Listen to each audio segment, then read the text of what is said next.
back in League of Legends. This game I'll be providing post-game commentary for. Before you ask about the 4 Teemos, it's a long story. Key thing is, no, we're not going full Yordle, as you may have guessed from the title of the video being Udyr Jungle. So you can see from my runes and masteries already, I actually intended to choose him here, but we all grabbed Teemo as a joke and tried to convince Cog in the previous lobby. So in case you're wondering, normal draft, and yes, I did have to wait far too damn long to get into this game, but that's a topic for another day. So if you're wondering why I'm doing post-game commentary for this one, there is a lot that goes on during this video, and as a result, it's sloppier than I would have liked. So you're probably wondering, how bad is this guy going to feed like no tomorrow? For that, you'll have to wait and see. Tactical decision, Summoner. But since I have Udyr in mind, there we go. So the advantage to Udyr against a Fiora lane is that I can actually keep up with her. Conversely, she can keep up with me if I'm trying to run away from her, but that's not as important. Then to make things better, we also have a Trundle. His pillar will come in handy to, well, it would come in handy to try to set up some ganks and so on. As for right here, you can see my runes and masteries. For the masteries, this is... I don't remember if it's exactly the same as the Nocturne one. I think I changed a couple things. But if you look at the Ferocity tree, we have the attack speed mastery first, followed by the double-edged sword, so that I deal more damage and conversely take more. On one arrow. Then I followed, I believe it's Sonder, I don't know how the guy's name is pronounced. His recommendation to swap out natural talent for vampirism. And I'm a bit divided on whether or not to do that on Udyr, to be honest, because I play him Phoenix style. And when you do that, you actually do use both the AD and AP. I go for the Hunter's Potion here just to keep me topped off, so I'm not entirely sure if the Vampirism is quite necessary. But on the other hand, the damage increase while you're playing Phoenix style is actually pretty minimal. I don't remember what the ratio is on the Phoenix stance offhand, but it's pretty low. If you're going to go Tiger Udyr, then it might make a difference, because his AD ratios aren't actually that bad.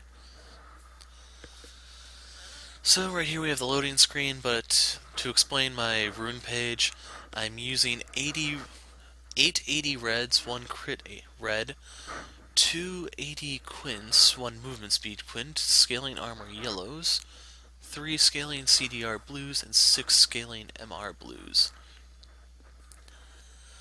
So on Udyr, I'm not really sure if the CDR is quite necessary. It's just I don't really have many other good things to put in that spot. Plus, early on, a little bit of CDR does help you significantly, just in the fact that you can change your stances more often to keep your passive going.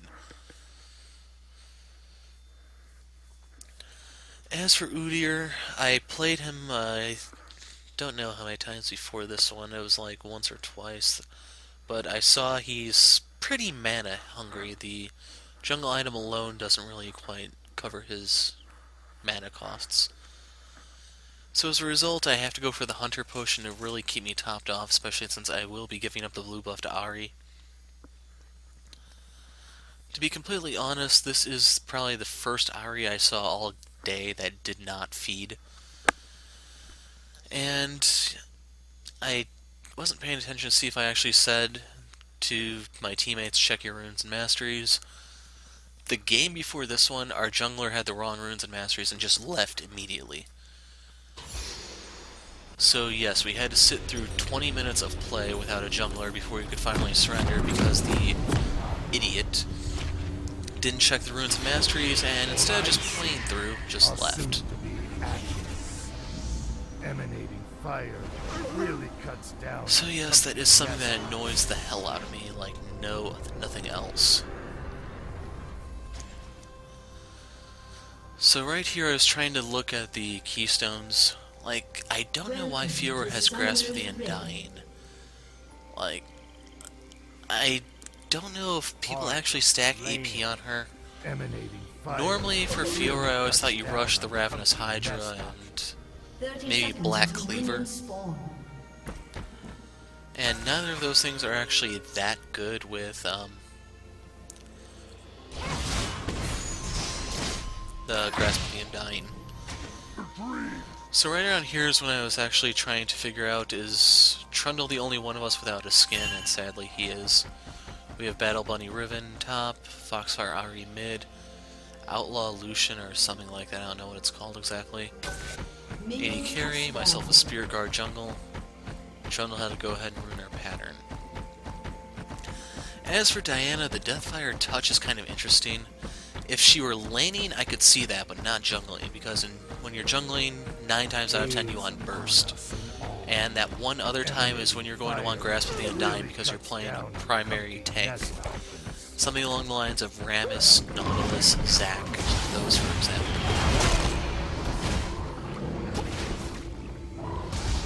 I guess you could also add Rex side to that, but I think she might be decent with Thunderlord still. Anyway, right there I got a pretty nice leash, so I didn't have to use my potion just yet. For Udyr, I am a little torn on which jungle item I'm supposed to start with, because the Hunter's Machete will give you lifesteal to make it a little bit easier to clear through here. The flip side, of course, is just you may run into a bit of mana problems. You're pretty much banking solely on the blue buff, and I'm not entirely sure how the blue buff works exactly in terms of mana regen.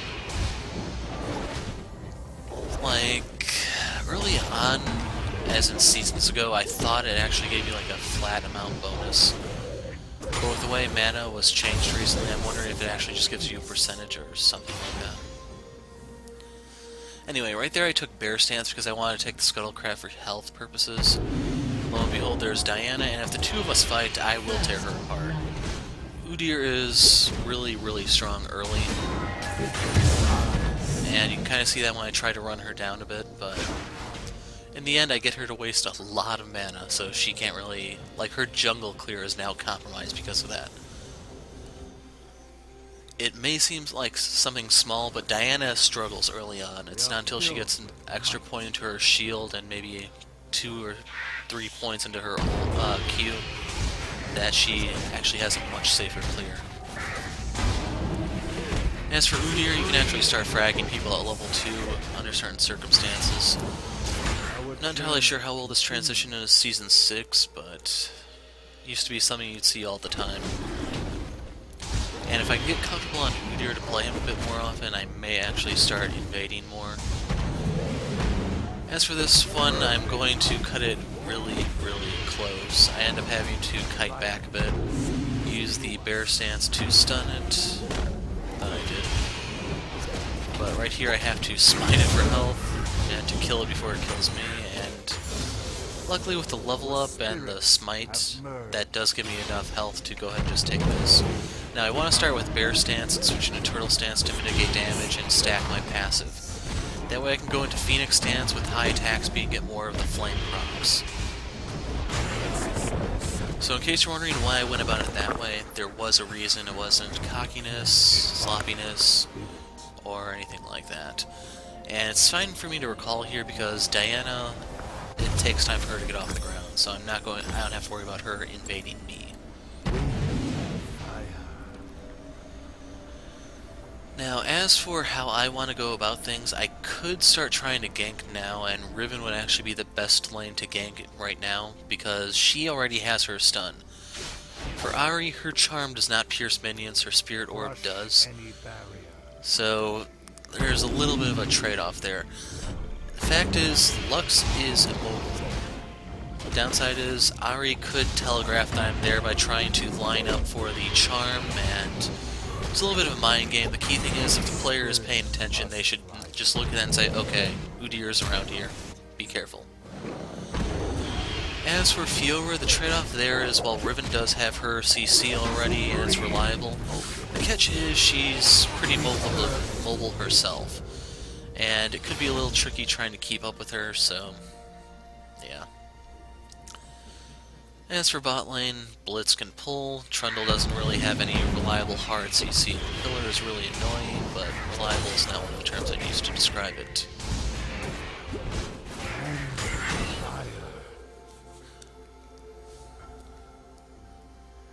So right here I want to peek in on the Scuttle Crab. Diana has a little bit of trouble trying to take this until she gets her E, because the Moonfall, I believe, will drop the defenses on this, so that it's actually somewhat reasonable to kill. And you can see right there I might have passed over a ward or something, because Fiora is nowhere really to be found. The advantage to me getting the Scuttle Crab, of course, that does give additional vision in the river brush, so we can see Diana coming. The good news about her is that she doesn't have anything ridiculous to jump a wall, such as Vi's Vault Breaker, Jarvan's Flag and Drag, stuff like that. For her to actually gank, she has to be just like me, run in there. The spirits observe. Drop the ward there just to try to find out if there were any pinks that I could pick off for a little bit of extra gold.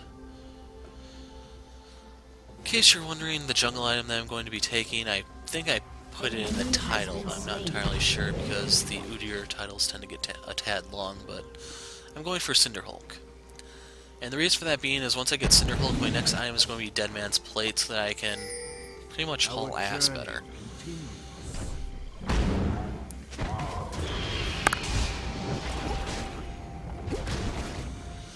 Okay, right there I was doing a little bit of trash talking about how much attention Riven's getting up top. And I believe I keep the second blue buff, it's just everyone after that I don't really need. The Hunter's Potion will keep me really topped off once I can take these a little bit more quickly. Basically, once I get my pickaxe, I'll have enough AD even in the Phoenix stance to somewhat reliably take that. Since the Jungle Creeper is supposed to have fixed defenses, I don't know if it's 1 or 0, the pickaxe is like an additional 25 damage per hit, and with Udyr's passive, in Tiger Stance even, you can generate a lot of hits really fast. So right here I wanted to try to force some stuff out of Blitz.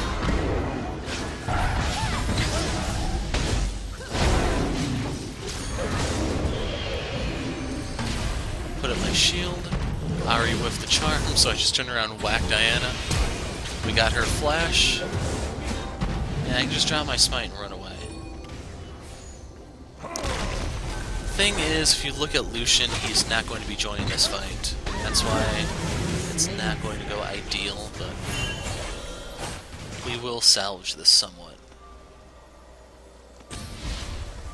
So right here I'm just trying to get as many potion ticks going as I can.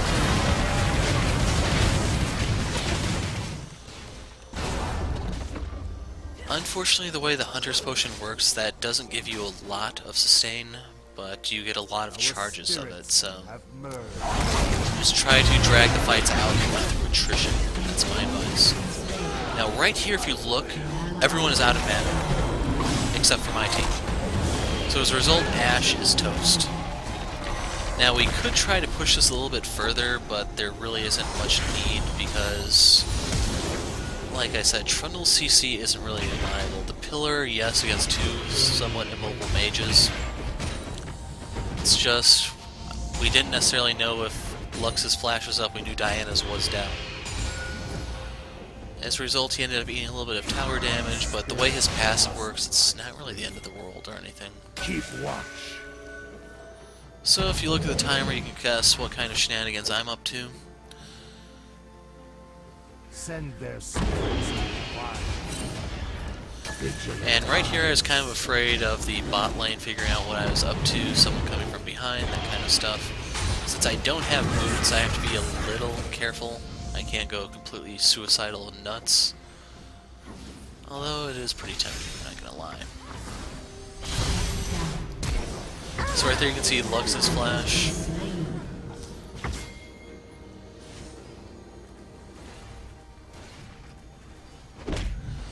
And right here I just wanted to try to get a little bit of lane CS, but Riven roam, so I'm more than happy to take the kill. Well, I'm gonna take it. You can see I gave it up to Riven because she can snowball pretty well and then just make Fiora's life hell. But I can set it up for her, that means I get assist gold, and all in all, it's a win-win condition for me and my laners. As you may have guessed from me saying I'm going to go Cinderhulk into Dead Man's Plate, I'm going for a tanky build here. Some may say it's a bit of a waste on Udyr, but we needed a tank here, and Udyr can do the job and be so friggin' annoying doing it that it's really fun.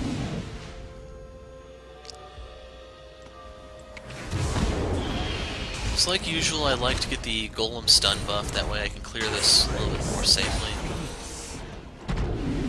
Once again, due to the attack speed you get from Monkey's agility, Udyr's passive, you can get the hits to stack up real fast and keep stuff stun locked, especially if you factor in a bear stun every here and there. It will guzzle some mana, yes, but you don't die from running out of mana unless you're in a fight. So right here, Fiora wasn't moving up. I wasn't sure if that was warded or what. I stuck around for a little bit. Couldn't get any sort of confirmation, so this means I go for the Scuttle Crab instead. Now I think here's when I finally take a point in Tiger stance. Yep. So I go for Phoenix as my primary, but it is good to get a point in Tiger stance eventually. That way you have the attack speed, the AD, the dot, a bunch of things that can turn the tide in your favor. An ally has been slain. So I'm getting the pickaxe first, just to speed up my clears, I think. And right here's when my mouse started acting up, and it's going to be like this for the rest of the game, sadly. So you will see me making some weird moves where the character is running one way, but you can see my mouse over a different location. I'm trying to click, but the damn click won't register. Charge forward. So right here you can see the mana regen you get from the jungle item. Sadly, the way the map is carved up now, there are certain regions designated as jungle and other regions as non-jungle, such as river, lane, etc. And as such, you can see as soon as I step into the river, I lose the mana regen. We're down to 2.1, I think that is. Ooh, this is a good one. So unfortunately, they got spotted, and I can just come over here and seal their escape. And like I said, I'm stronger than Diana. It takes time for her to get off the ground, and by time, I actually mean more along the lines of items.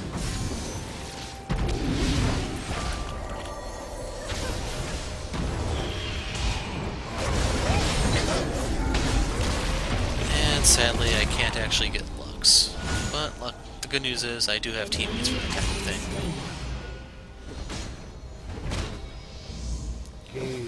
So that's a kill for Ahri, that's going to get her snowball, and I got a couple of lane minions for my trouble, plus the assist gold. And I can come here and get this pink ward to deny the enemy 75 gold worth of vision, and give myself 30 gold worth of pocket change. And like I said, I'm not going to monopolize this. The Ahri is actually doing pretty damn well, and I'm impressed. So if she wants the blue buff, it's hers. The only one I saw all day that did not feed.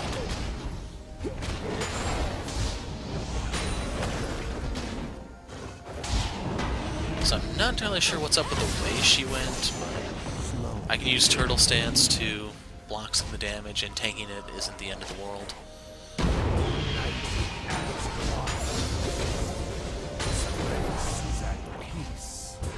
So right here I wanted to see if I can lower the period of time between stuns with Bear Stance by ranking up the move, but it's a flat amount it looked like. Boots of Swiftness because they're OP. Namely, in case you're wondering, the enemy team doesn't have a lot of CC for me to worry about. Fiora needs to jump on me, Diana needs to jump on me. Ashe will try to kite me, which means the Swifties will definitely come in handy there. For Blitz, I believe his E is a knock-up, so Tenacity has no effect there. The only way Merc Treads would help me is with the Lux Snare and the Ashe stun from Crystal Arrow. That's it.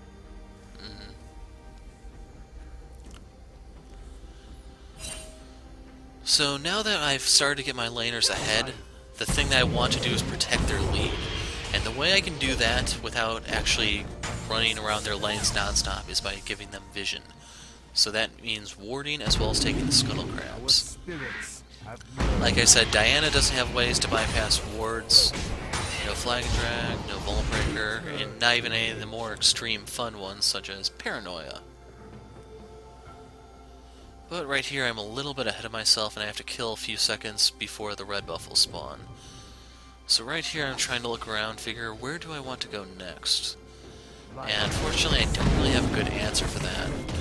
The main thing is I want to try to keep Diana out, and I'm kind of hoping something will align while I'm killing this. An ally has been slain. You can see Diana has shown bot lane. Ahri did go ahead and roam down, but it didn't really pay off. To make things worse, Lux was there. Luckily, Ahri used the movement speed she gets from her spirit orb to dodge the final laser, whatever it's called. Rampage. So yeah, I'm not gonna deny I don't have all of Lux's moves memorized. I know about Lucid Singularity, but that's kind of it. Vigilant eyes. So right here I can't tell if it's warded, but from the way they're backing off, I have reason to suspect that it is. And I come back in here because I saw Ahri coming. Now, there's really nothing I can actually do to save her. Basically, if I went on Blitz, that just means Diana would kill her, but by going on Diana, I can deny them an assist. You saw only Blitz got the kill credit. And then the kill credit went on the support instead of a carry. Now right here, key thing to note is that the Cinderhulk burn aggroed the golems. So those are on Ashe. If she wants to run through here to get to me, she's going to have to take some damage, then I can just turn around and beat the crap out of her. Because of Hawkshot, she knows I'm here, but it's too late already.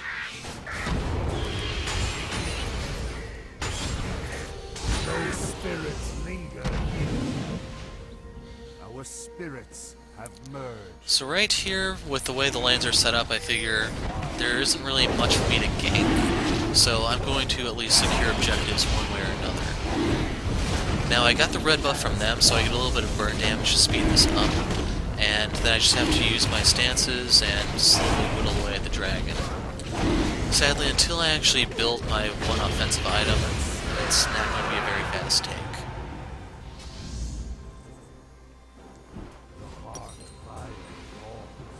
So right there I was looking to see how much gold it would take to finish the Dead Man's Plate, and I'm a little bit short, so I want to kill a few more jungle creep before I go back.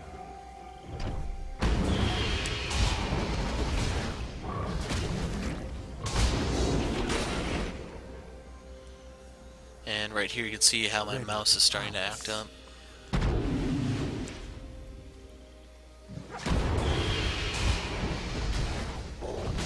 An ally has been slain. Ahri went down, which is a tad unfortunate, but it's not the end of the world. As long as the other lanes are winning, we can somewhat turn around the loss in mid, worse for worse. Like, one of the things working to our advantage, kind of, is that they don't have a true tank. I mean, they have Fiora. She kind of does stuff. What? I don't exactly know, but she does something. As for right here, I think I actually could have killed Fiora just by dancing my stances around, but when she had friends show up, I decided, screw it, I'll just back out. I got her ult, so Riven can kill her a little bit more easily. The thing is, you just have to make sure you tell your teammate that the ult is down.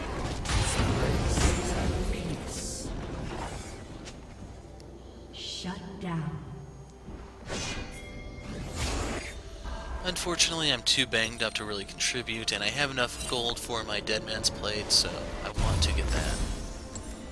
Strength of mind and body. Now, one of the downsides to this, of course, is that there actually isn't too much AD on their team. You pretty much have Ashe and Fiora. Blitz does do mixed damage, so there is him, but Lux, Diana, those are the two that, especially Lux, that's the big one to worry about. Diana can be annoying, but there's ways around her. Raw power.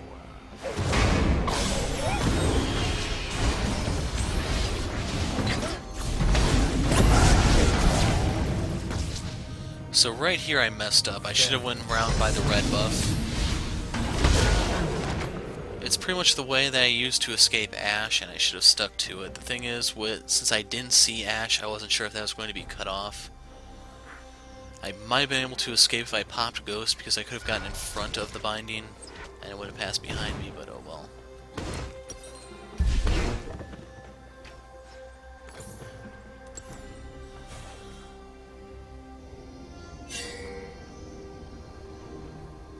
So right here, Ahri is backing out. That does mean she has to forfeit the ping ward. She might have been able to contest that because if you look at Diana, she's really far behind. She pretty much just has her jungle item. Compared to me, who has the jungle item, the upgraded boots, another completed item, and then the component to one that's coming up. Our spirits have merged. Now, I want the Scuttle Crab here because I just swapped out my trinket for the Sweeper instead of the Warding Totem. And as such, we need to get our vision in a different form. The other advantage is I can use the movement speed from this to try to get to bot lane and actually make a difference. Problem is, Lucian's already dead, and he's our ranged guy. Overwhelming. So at this point, my job is just punish a dive if one comes, but I'm not going to stop farming if I can avoid it.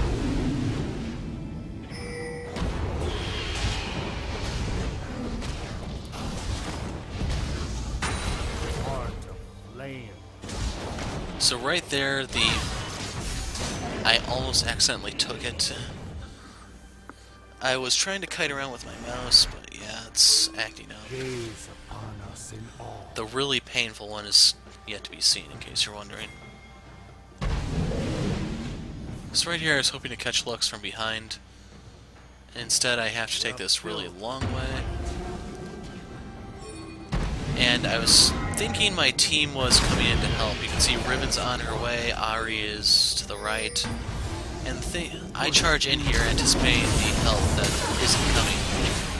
So Riven's going to take a look inside, Blitz shows up, and then everyone pieces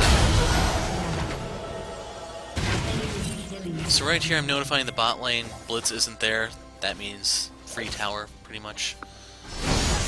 So the bot lane responds correctly, but it just sucks that I can't really rely on the solo lanes for help in those kinds of situations.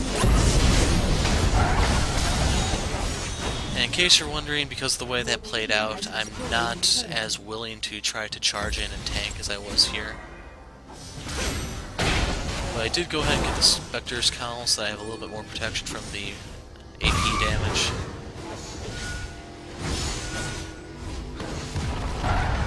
I guess it helps that it has a little bit of regen in it, but I think that's only if you get hit. So it's not perfect, but it's still something.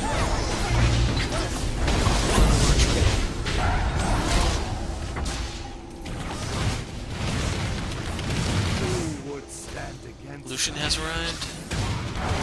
There I am. And right here you can see Trundle and I are on the same page. Dragon's coming up, we're all together. I go ahead and use my sweeper. Riven goes ahead and gets some vision over there, so we can try to keep an eye out for any potential plays on this dragon. And you can see that it's pretty much free. Since there was no one coming to try to contest it, I did not smite it. And Diana technically could jump in using her ult, it's just, it'd be a one-way trip. Then there's also the fact that some of us can get over the wall, such as Riven, Lucian, Ahri, and even though they may get the dragon, it would quickly turn into an ugly fight after that, and then probably towers would be lost.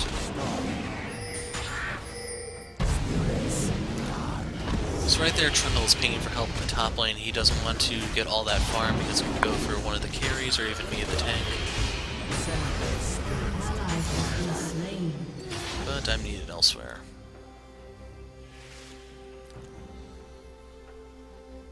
So at this point I'm putting more points into Turtle Stance because I have the Bear Stance maxed for ganking.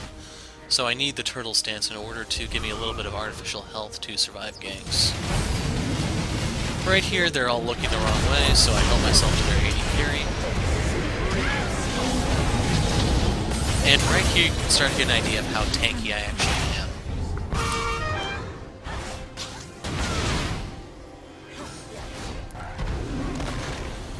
So right here I'm trying to loop around to get them from the flank. I think I had a potion stack going, so I was trying to regen a bit. And I realized while they're distracted, I can just go ahead and help myself to their blue. Basically with Lux becoming a problem, if I can deny her a little bit of CDR and mana regen, it will reduce some of the threat she poses to the team. as for Trundle, he was toast. Linger here. So you can see they dropped a ward, and I'd rather get the counter jungling going rather than just the ultra gold for killing that, which is something like 15 maybe, best case scenario. Without bounds.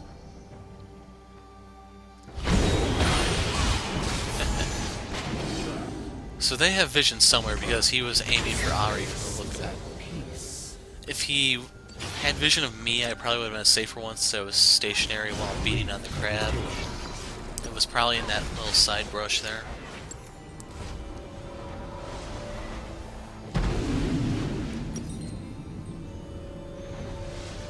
And right there you probably saw the item that I wanted to build.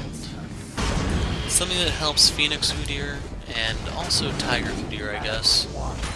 Nice little hybrid item. Our journey continues. The heart fire calls. The Rage Blade. Our blood runs hot. So I don't have enough to finish it just yet, but there was really nothing for me to take at the moment, so I figured I may as well go back, make sure everything's topped off. Wrath of nature. Basically try not to give up any more pressure than I have to.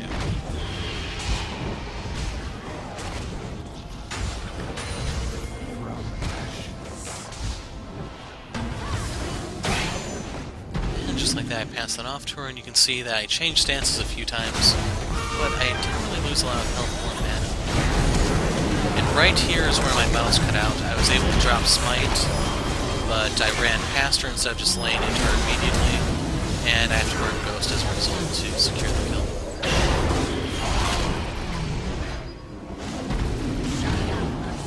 I think it was actually the Cinderhulk damage that did it. But on the other hand, there's absolutely nothing left to save Ashe.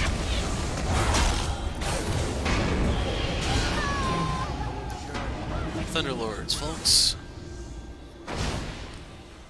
I don't remember what the AD ratio that goes with that is, but Pickaxe helps for a lot more burst right there.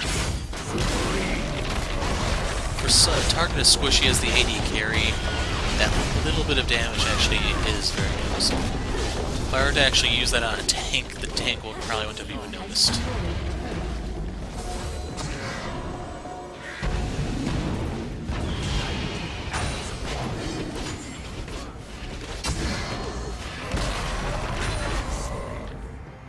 So like usual, I'm going to try to counter jungle, grab a camp or two on my way out just to try to keep Diana starved. Since she's so item reliant, as long as I can deny her her gold, that will delay her actually becoming an active threat to this game. EXP is pretty nice and it takes you places, yes, but there are still some items that are needed to bring out the things behind the skills. There we have it, the Rage Blade. I go ahead and grab the Alacrity boots so that I don't have to worry about my Ghost as much. I could have went Distortion, tried to keep the uptime for Ghost going, but I didn't really think it was worth it. The Alacrity would help me a bit more with just an even amount of speed. So right there, 3 members of the team died, the carries ironically. There is a chance the enemy could have went for Baron, which is why I'm going for the Skull Crab right here and now. Basically, this is 1 minute worth of vision that the enemy cannot deny in any way, shape, or form. You cannot sweep the Skull Crab away, you have to wait for it to time out. From there, I want to try to get Fiora. And ultimately, I just decided it's not worth it. I'll just take the minions and then run over to the Dragon Pit.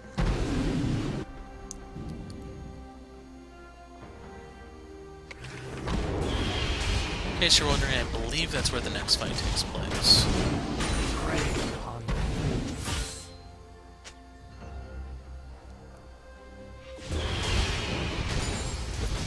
And apparently I held myself to one more wave of CS. You can kind of see how helpful the Rage Blade is there. Kind of pricey, but definitely worth it. Cost. So right here, Trundle's going to end up taking a little bit of damage, but I'm surprised he was able to zone them so easily. I mean, he had no backup there. And I guess maybe because they couldn't see us, they thought he was up to something instead of just being like a bluff. Right here's one of those moments where I had to stand still because my mouse wasn't working. And right here, they're doing their damnedest to kite me. And you can see it's not really helping. So Fiora down, Diana down. Unfortunately, Lux is going to go down without me getting an assist, but I'll make up for that with Ashe and if I get Blitz. So yeah, spoilers about the fight to come. Basically with Trundle tanking that's our go-to.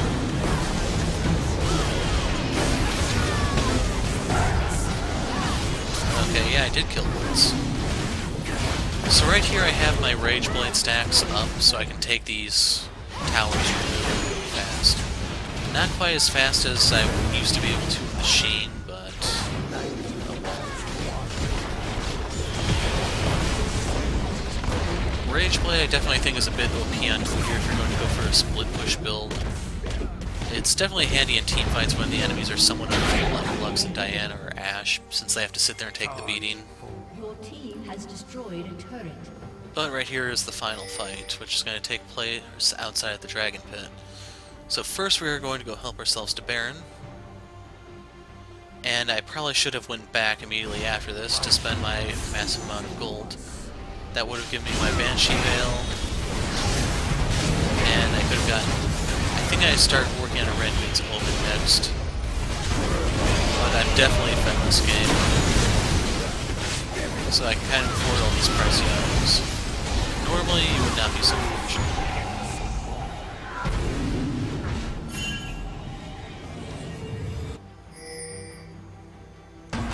But right here you see me charging to my doom.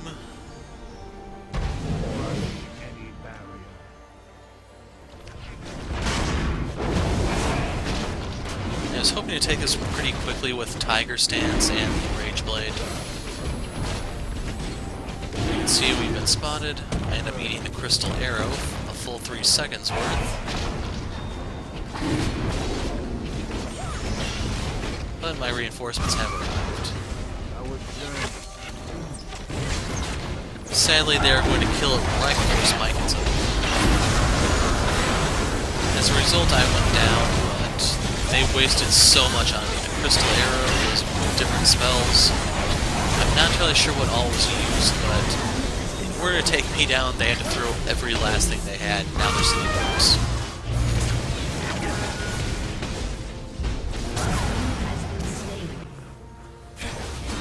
So right here, my team is doing the final cleanup job, and that's game. Double kill. But that's pretty much why I like playing tanks. The enemy is so scaredy that they throw as much as they can, and then they don't have anything left for your team for the follow-up. The thing that does suck about playing tanks, though, is when your team does not follow up. They figure, okay, he's dead, I'm gonna go recall, buy, etc., when the enemy is walking away with 15 health. So freaking annoying. We endure. Your team has destroyed an inhibitor. Your team has destroyed a turret. And that's that. So we'll go to the post-game screen. You can see the various stats. I still need to practice Udyr a bit before I can try to take him into ranked play, but got a feel for some things. Ultimately, rank A, you can see that I did surpass Riven in terms of damage, which surprised me because, like you saw, I'm a friggin' tank. Trundle ended up eating more damage, which is a bit surprising, but I was number 2. But anyway, that's it for now. I'm the Hero of Light. Thanks for watching, and goodbye.